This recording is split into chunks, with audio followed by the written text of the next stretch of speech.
Está na Câmara, o Arthur Lira já deu encaminhamento na semana passada, o pessoal viu como uma espécie de retaliação, deu encaminhamento para que isso vá à CCJ e a CCJ possa, então, iniciar essa tramitação dessa PEC. Seria excelente que ela fosse votada, porque eu acho que é um dos primeiros mecanismos, deverão vir outros, né, que vai permitir que se volte ao necessário equilíbrio entre os poderes, que é basilar, que é fundamental, né, para que haja salubridade na nossa democracia. Deixa eu então fazer aqui uma ressalva, né, porque a gente está falando de uma PEC que restringe as decisões monocráticas dos ministros e que foi aprovada pelo Senado. Então não dá nem para colocar a culpa no Senado, que o Senado não está fazendo nada. O Senado fez a sua parte nesse caso aqui. Nesse aspecto fez a sua parte. Faça aí a ressalva. Então olha aí, Arthur Lira, a bola está contigo. Dê encaminhamento. Deputados, a bola está com vocês. Vocês têm de colocar essa pauta para frente. É o único jeito de tentar ir regulando. Agora, eu já vi de tudo aqui nesse debate público e até juristas aí que apoiam essa turma toda desse sistema, dizendo o seguinte: não, tudo isso depois pode ter a sua constitucionalidade revista e reavaliada pelo próprio Supremo, né? O próprio ministro Gilmar Mendes, em determinado momento, fez um discurso dizendo que até emendas constitucionais seriam revisadas e reavaliadas pelo Supremo. Quando a gente fala de impeachment, a gente já vai falar de impeachment de ministro. Já tem gente dizendo o seguinte: vocês estão muito animados com o impeachment do Alexandre de Moraes, sabe o que vai acontecer? Quem vai autorizar ou não o impeachment é o Supremo. Então, assim, no fim, todos os caminhos levam ao Supremo, é isso mesmo? Olha, eu acho que a partir de 1988, com a Constituição que foi implementada, né, naquele processo do pós-governo de 64, houve uma resposta da sociedade à forma como a própria legislação era aplicada nos anos anteriores. Então, nós temos muitos direitos, nós temos poucos deveres. Nós temos uma Constituição que não cabe no nosso orçamento, é muito maior do que a capacidade que o país tem de satisfazê-la. Mas existem preceitos muito claros que estão sendo, a palavra da moda, relativizados, como a inviolabilidade do mandato, como o direito de opinião, como a liberdade de expressão, né?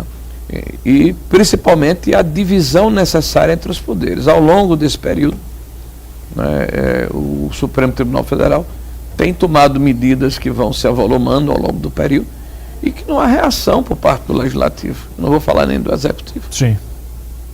E o poder, quando ele é adquirido, ele não é entregue de volta graciosamente. Claro. Né? O que existe hoje é uma necessidade de nós redefinirmos, né, quais são os limites de cada poder.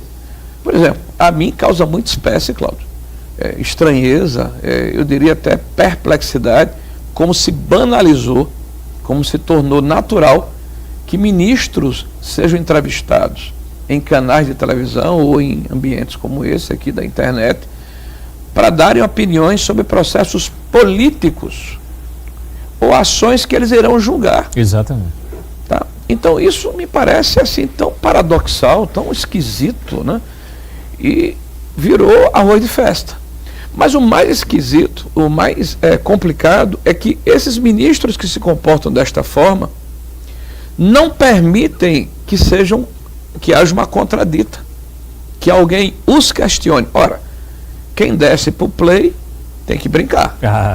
Se você se posiciona politicamente numa democracia liberal, que eu imagino que seja a democracia que nós vivemos, nós pressupomos que qualquer cidadão tem direito de opinar, né, de manifestar o que pensa a respeito de uma posição política de quem quer que seja, principalmente se é o ministro do Supremo Tribunal Federal, que, na minha opinião, não deveria expressar o que expressa, ou falar o que fala de uma forma absolutamente livre. Então, isso está banalizado. Nós vemos aí o presidente do Supremo Tribunal Federal assumindo o seu posto e fazendo um discurso a respeito de ações estruturantes, sim, de políticas públicas, como se fosse um executivo, né? Nós vemos discussões que acontecem no parlamento E os ministros opinarem não na questão da hermenêutica ou da forma, mas no conteúdo, né? Na motivação, né? Ligando para parlamentares, conversando a respeito dos temas, alegando que eventualmente esse ou aquele tema poderia sofrer um processo de ilegalidade sem que haja uma provocação prévia, quer dizer, antecipando o seu posicionamento. Então nós estamos vivendo tempos estranhos no Brasil. Nós precisamos muito que qualquer cidadão brasileiro que entenda, né, que a democracia se faz com um contraditório, com livre-arbítrio, mas sobretudo com equilíbrio entre os poderes que necessariamente se contrabalanceiam. São os pesos e contrapesos, claro, né, da teoria de Montesquieu. Nenhum poder pode ser maior do que o outro, e o poder absoluto corrompe absolutamente. Tá? Então ninguém pode estar acima da lei. Isso precisa. E eu estou falando aqui em tese, eu não quero falar o nome de ninguém nesse momento. Eu estou falando em tese, eu estou falando de toda a instituição. De todo o Supremo Tribunal Federal. O senhor fala em tese, eu falo na real, né? Porque ontem mesmo a gente... De todo o STF, de todo ele.